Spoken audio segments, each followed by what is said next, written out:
Hello friends, welcome back to my YouTube channel. और इस video में हम स्टोमेटाइटिस के बारे में डिस्कस करेंगे। तो सबसे पहले इसकी डेफिनेशन देख लेते हैं। It is an inflammation of lining of the mucous membrane of oral cavity.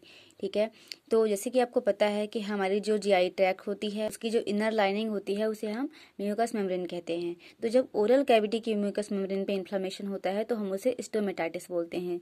Generally हमें ये सेंस आता है कि स्टोमेटाइटिस मतलब होगा कि स्टमक में इन्फ्लामेशन। ओरल कैविटी के म्यूकस मेम्ब्रेन में इन्फ्लामेशन को हम बोलते हैं स्टोमेटाइटिस, जैसे कि आप इस डायग्राम में देख सकते हैं।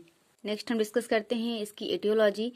तो फर्स्ट है ओरल अल्सर। ठीक है, ओरल अल्सर की वजह से भी हो जाता है कभी कभी infection, smoking, liver and haematological disease, यानी कि लिवर और ब्लड सेल्स में से रिलेटेड किसी भी डिसीज की वजह से हो सकता है। Deficiency of vitamin, side effect of many cancer, chemotherapy drugs. ठीक है, बहुत सारे ऐसे कैंसर की कीमोथेरेपी वाली ड्रग्स होती हैं जिनकी वजह से, इनके साइड इफेक्ट की वजह से स्टोमेटाइटिस होने के चांसेस होते हैं। अगर किसी प्रकार का ट्रॉमा हो गया है, यूज़ ऑफ इरिटेंट्स, ठीक है, टोबैको एंड अल्कोहल का यूज़ पर्सन कर रहा है तो उस कंडीशन में होने के चांसेस रहते हैं। नेक्स्ट हम डिस्कस करते हैं क्लिनिकल मैनिफेस्टेशंस। ठीक है, तो इसका फर्स्ट है हैलिटोसिस। हैलिटोसिस मतलब क्या होता है, इसमें बैड ब्रीथ आएगी। पर्सन अगर ब्रीथ करेगा, सांस लेगा तो दुर्गंध आएगी उससे। ठीक है, उसे हम बोलते हैं हैलिटोसिस।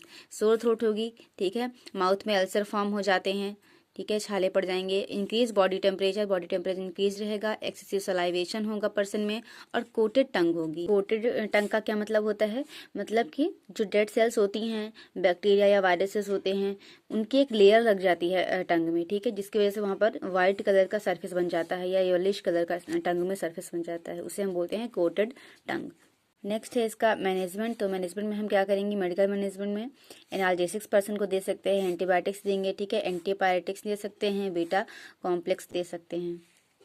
नेक्स्ट है इसका नर्सिंग मैनेजमेंट। सो फर्स्ट है provide oral hygiene with smoothing solution. ठीक है, पर्सन को हम बताएंगे कि कैसे आपको ओरल हाइजीन रखनी है। ठीक है, उसे ओरल हाइजीन प्रोवाइड करेंगे और स्मूथिंग सोल्यूशन भी प्रोवाइड करेंगे ताकि वो ओरल हाइजीन को अच्छे से कर सके।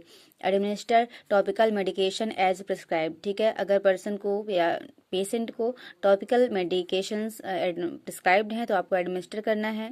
Advise the patient to take soft bland diet. ठीक है, पेशेंट को हमें बताना है कि सॉफ्ट और ब्लेंड डाइट पर्सन इनटेक करे।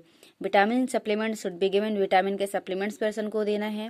Assess the patient for severity of the inflammation. Patient के माउथ में जो इन्फ्लेमेशन हो गया है उसकी सीवियरिटी को असेस करते रहना है। Apply glycerine on the ulcer.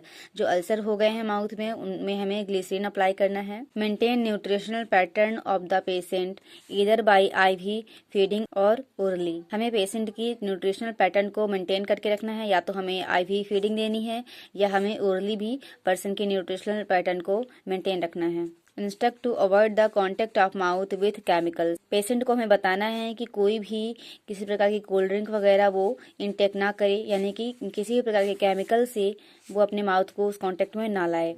Instruct to avoid the use of irritants. Patient को इंस्ट्रक्ट करेंगे किसी प्रकार के इरिटेंट्स का यूज ना करे। Instruct to complete restriction of alcohol, smoking and tobacco. ठीक है, पेशेंट को हमें कम्प्लीटली इंस्ट्रक्ट करना है कि वो एल्कोहल, स्मोकिंग और टोबैको को इनटेक ना करे।